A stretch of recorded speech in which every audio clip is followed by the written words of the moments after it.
Yan, solo guys, what's up? Welcome back to the YouTube channel. So for today's video nga po, ayan, video nga sa Ayan, for today's video nga po, share ko lang sa inyo etong tripod na binili ko dati pa.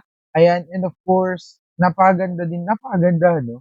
I mean, napakaganda nitong dalhin kung content creator ka, kailangan mo na mga ganitong klase ng tripod na matibay. Kasi medyo matagal na rin 'to 'no, medyo matagal ko na rin 'tong tripod. So share ko lang sa inyo kung ano nga ba 'tong binili kong tripod na 'to. So guys, without further ado, mag-comment, mag-like, and mag-subscribe muna kayo and hit na po yung notification bell para naman updated po kayo sa lahat ng mga vlogs natin katulad nito. So ito na nga po yung binili kong tripod. There you go. Ito mismo as in, ayan, kung makikita niyo, ayan, medyo makikita niyo naman hindi na siya bagong-bago, medyo may mga gasgas na siya ng konti. Ayan, kung ano-ano ang pinagdaanan nito pero buhay na buhay pa rin. And of course, ayan, madali lang siyang i-operate. Operate yun. Ayan, so ito nga po yung itsura niya pagka in-unfold. In-unfold, ano? Ayan, ano ba? Parang maha ng maha, ah. Ayan, and of course, ganito lang siyang i-open kung ilalagay niyo na yung mga cellphones niyo. For example, itong phone na to. Ayan. Pang YouTube, pang content creator, ayan, di ba? Kung gusto niyo ng parang selfie stick, pwede niyo rin siyang gawing selfie stick. There you go. Ayan, nahahabaan siya. And hindi siya OA sa haba, pero saktong-sakto na siya for selfie stick. Ayan. Hindi siya OA sa haba kasi yung iba, sa sobrang OA sa haba, nanginginig na yung kamay mo habang individual mo yung sarili mo. Pero ito, saktong-sakto talaga to. Pang travel nyo rin.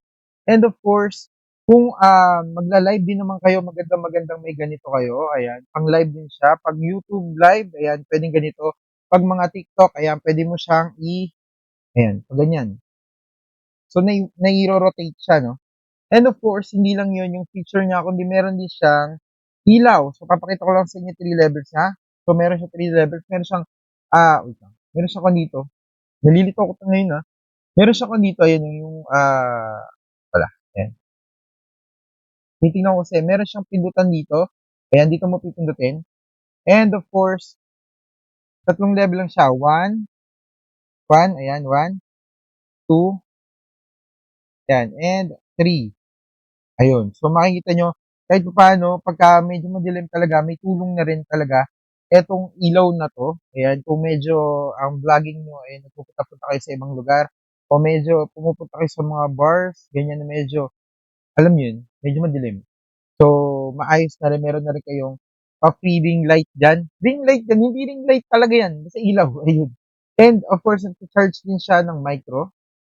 Yun lang, pakita natin. Sana focus, no? Wait lang. Ang hirap i-focus. Ba't kayo mag-focus? Basta yun, ayaw niya mag-focus, no? Pag dito. Pero yun na nga, and of course, hindi lang yun, pwede nyo pang tanggalin to kung gusto nyo. Ayan, kung gusto nyo wala yan, pwede rin. Ayan, ito na yung magiging tsura niya. Pag wala siyang nakalagay na ganito. And pwede nyo ring i-attach. Madali lang siyang i-detach. Saka, i-attach. Pag na-charge nyo, pwede nyo ring i-detach. Pero guys, gusto ko lang maging honest sa inyo, hindi nagtatagal yung ilaw nito. I mean, hindi siya abot ng oras. So, don't expect na matagal din siya. Kasi compact lang siya, maliit lang siya.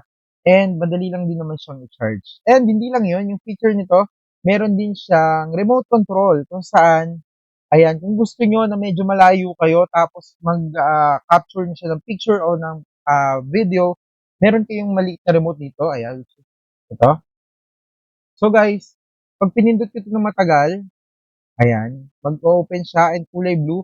Pag nagbi-blink siyang gano'n, hindi pa siya naka-connect sa cellphone niyo. Pero pagka nai-connect niyo na siya, siyempre dito niyo siya iko-connecta. Pag nai-connect niyo na siya, automatic na 'yan kokonekta pag naka-open na yung, ito niyo, 'yan, automatic na kokonekta 'yan.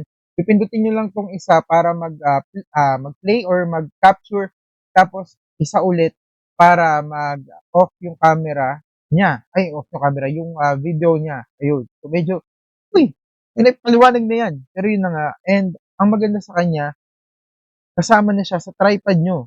So, ibig sabihin, hindi nyo na maiiwanan yung remote and sobrang liit lang din niya. And katulad na sabi ko, tripod siya, so tatlo lang din yung ano niya. Ayan. So, ito yung pwede nyong itayo sa kung saan man. Sa kayo magbablog, kung mahilig din kayo sayaw-sayaw. Ayan, maganda rin na meron kayong ganito. Yun, so share ko lang sa inyo to guys. Sana nagustuhan niyo and actually napakamura lang nito guys. Chineck ko siya kanina lang.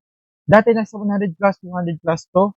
Ngayon nasa 56 yata, 70 pesos, 'di ba? Sobrang mura na niya and sobrang sulit na. May mga ganito ka pang mga dagdag na features, 'di ba? And matibay na. Ayan, makikita niyo makapal-kapal din naman yung kanyang metal. Ayun, tas ayun nga pala may knob nga pala dito para ano niyo siya kung gusto niyo nakaganyan or nakagano'n, nakaganyan. Ayan, hanggang ganyan lang siya. Ayan, medyo nakatingala. Puwede rin 'yun. Ayan, so ila-lock mo lang siya, iikot mo lang siya dito. Mas madali na rin siya i-lock kasi madali lang pinitin 'to, ayun. Ayun, 'yun yung, nabili ko na 'to, eh, 'di ba? Itsura pa lang mukhang matibay na saka to be honest mukha siyang mahal. Meron siyang iba't ibang mga kulay, meron akong nakita nitong black, sky blue or baby blue, ayan, or, pink and, white, ito yung kulay.